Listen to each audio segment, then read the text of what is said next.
श्रीमन नारायण दोस्तों, नमो नारायण। जय माता की जय उत्तराखंड। दोस्तों, मैं फिर पेश हूँ आप लोगों के सामने ये बताने के लिए कि एक कोई सिस्टर है हमारी, तो कभी कहीं मिली थी तो उन्होंने पहचान लिया कि भैया मैंने आपकी वीडियो देखी थी। मैं कुछ दिन पहले मैं शादी में गया था, ये नैनीताल की तरफ। तो उन्होंने मुझे पहचान लिया है, बाकायदा मैरिड है। तो उन्होंने कहा भैया मैंने एक बार यूट्यूब में आपकी वीडियो देखी थी। तो मेरे मन में एक सवाल था कि मैं आपके उसमें कमेंट करूं। मैंने कहा बताइए जी, मैं आपका कमेंट एक्सेप्ट करता हूँ यहीं पे बेटा बेटा, और फेस टू फेस की बात है, आपको पता भी चल जाएगा हमारे बारे। आप मेरी वो सब्सक्राइबर भी हैं, मेरी हर वीडियो देखती हूँ। तो उन्होंने कहा भैया ये बताइए कि जीवन में इतना दुख क्यों होता है। मैंने क्यों, आप दुखी हो गया? तो वो कह रही भैया जीवन में हर किसी के दुख है। मैंने कहा ऐसा कौन सा व्यक्ति है जिसके पास दुख नहीं है, ये बताइए। झोपड़पट्टी से लेकर के एसी रूम में बैठने वाला हर कोई दुखी है। इतिहास उठा के देखें, सबसे ज़्यादा आराम से वो सोता है जिसके पास कुछ नहीं होता। फिर ये ऐसा क्यों? मैंने उसको चिंता ही नहीं होती है, क्योंकि उसको पता है कि मैंने रोज़ कमाना है और रोज़ खाना है।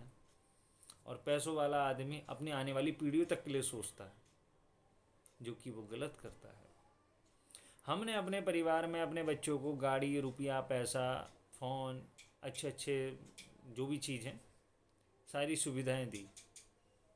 कभी दिमाग पर जोर डाल के देखो, क्या हमने अपने बच्चों को कभी भगवत गीता दी, रामायण दी, विष्णु पुराण दिया, शिव पुराण दिया, या कभी कहा कि बेटा आज सुंदरकांड सुना दे? सोचने वाली बात है। फिर कल के दिन आप माथा फोड़ते हो अपने कि हमारा बच्चा बिगड़ गया है।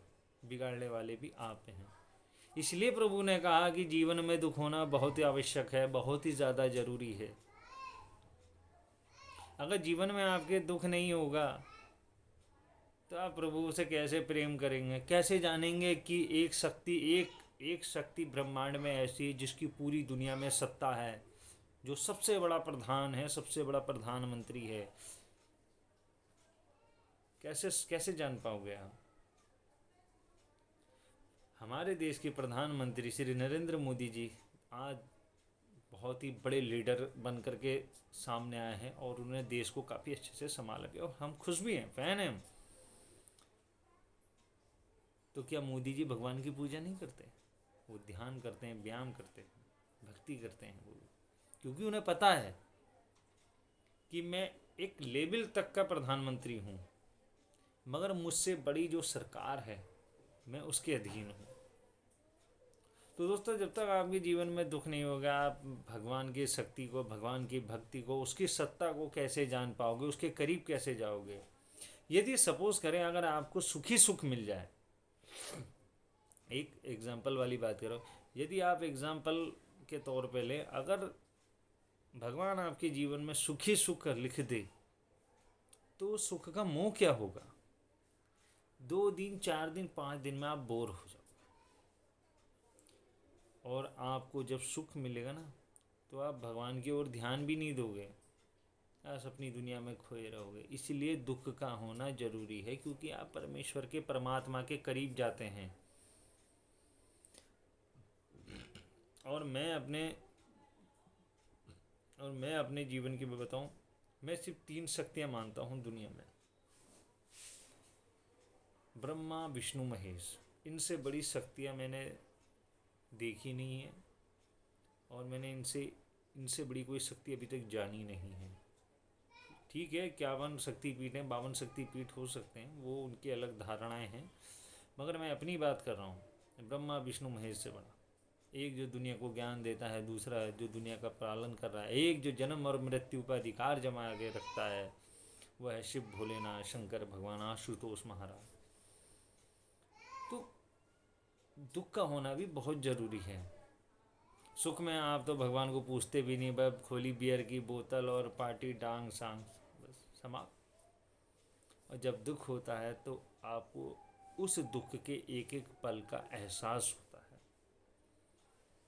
मैं खुद दुख भोग करके आया हूँ, क्योंकि हर मनुष्य के जीवन में एक पल, एक समय ऐसा आता है कि आपको भगवान के चरणों के अधीन होना ही होना पड़ता है। वरना ऐसा कोई भक्त नहीं है, ऐसा कोई सेवक नहीं है जिसने दुख बिना भोगे भगवान की शरण में गया हो। ये श्रीधर ध्यानु और ये प्रहलाद और ये हनुमान जी के चक्कर में मत पड़ना। ये तो असली भगत थे, ये तो असली भक्त थे। हम मनुष्य की बात कर रहा हूँ, उनकी बात नहीं कर रहा हूँ। वो तो माना कि श्रीधर भी मनुष्य थे, मगर आज जहाँ माता की पूजा होती है वहाँ उनकी भी होती है, तो वो तो अजर अमर है, क्योंकि उनके दिल में भक्ति के अलावा कोई मन में कोई खोट था ही नहीं। मंदिर जैसे ही हम जाते हैं बस हमारी हजारों इच्छाएं सामने नज़र आ जाती हैं। भगवान हमारा ये कर दे, भगवान हमारा वो कर दे, भगवान ऐसा है और भगवान वैसा। अरे तुम्हारा नौकर थोड़ी है वो, और तुम किस हक से मांग रहे हो? क्या अधिकार है तुम्हें उस परमात्मा, उस परम शक्ति से, उस परम सत्ता से मांगने का? कभी महसूस करके देखो, क्या तुम उस लायक हो जो तुम भगवान से मांग रहे हो? भगवान ने दे दिया तो ठीक है, नहीं दिया तो उसको गाली बकते हो। तुम कर क्या लोगे भगवान का? कुछ नहीं कर सकते। भक्ति करिए, ध्यान करिए, बस उस परमात्मा के साथ थोड़ा कनेक्शन भी तो जोड़ो यार, तभी तो तुम्हें पता चलेगा कि वो परम शक्ति है क्या। ये चुटिया रखने से, ये धोती पहनने से, जनेऊ डालने से, हाँ कलाबा पहनने से, रोज टीका पिठिया करने से, रोम जय जगदीश घंटे बजारो शंख बजा, ये केवल आस्था है बस, या कहूँ तो सरल व्यवस्था है तुम्हारी कि हाँ जी भगवान ऐसे सुनता है। ये तो खाली शोर शराबा हुआ एक तरीके का। अब भगवान शोर शराबा नहीं, एकांत पसंद करते हैं। आप प्रभु का मंत्र जप करिए और ध्यान में बैठ जाइए, भक्ति उसे कहते हैं। तब आपका कनेक्शन इंसान का और परमात्मा का कनेक्शन जुड़ता है, जो बात आप कहते हो वो सुनता है,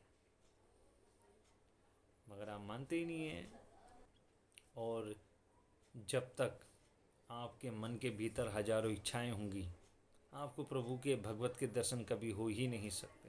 और कितना भी बड़ा गुरु की ना हो, आपको दर्शन करा भी नहीं सकता। मैं इस वीडियो के माध्यम से, इस वीडियो के थ्रू मैं जितने भी बड़े बड़े गुरु बन के बैठे हैं, मैं उन सब कुछ कहता हूँ ये बात, आप अपने किसी भी भक्त को भगवत की प्राप्ति कभी करा ही नहीं सकते जब तक आपके जो सेवक है, जो चेला है, जो भगत है, उसके मन के भीतर अगर हजारों इच्छाएं हैं तो उसको भगवत की प्राप्ति कभी हो ही नहीं सकती। और आपके 100 जन्म खत्म हो जाएंगे, आप अपने चेले, अपने शिष्य को भगवत की प्राप्ति कभी करवा ही नहीं सकते। मैंने दुख झेल करके भक्ति पाई है, मगर मैं भक्त नहीं, मैं सेवक हूँ अपने दूधाधारी नरसिंह देवता का, अपने कल्पिष्ट का, मैं अपने गोलजू देवता का, गुरु गोरखनाथ का, भैरवनाथ का और माता वैष्णो का। मैं तो उनका सेवक हूँ, मगर मेरे परम पूज्य, मेरे जो आराध्य हैं वो श्री श्री श्री नरसिंह भगवान हैं, जोशी मठ वाला दूधाधारी नरसिंह। तो दोस्तों यही है कि भगवान दुख भी देता है तो सोच समझ के देता है ना। भगवान के 2 पुत्र हैं, एक है भक्ति, दूसरी है माया।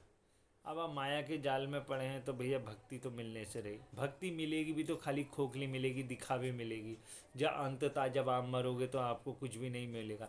कितने व्रत रख लो, कितनी पूजा पाठ कर लो, कितने मंदिरों में सेवा कर लो, कितने साधु संतों की, गुरुओं की सेवा कर लो, जब मरोगे ना तो कोई आपकी मदद करने नहीं आएगा, क्योंकि आप माया के जाल में, इच्छाओं के जाल में हैं। भक्ति तो बहुत दूर की बात है। ठीक है दोस्तों, भक्ति करिए, माया के जाल से दूर रहिए। माना कि पैसा ज़िंदगी में ज़रूरी है, मगर उतना भी नहीं कि आपको नींद ना आए, वो जी का जंजाल बन जाती है दोस्तों। ठीक है तो दोस्तों, नमो नारायण, जय माता की, जय उत्तराखंड और भारत माता की जय।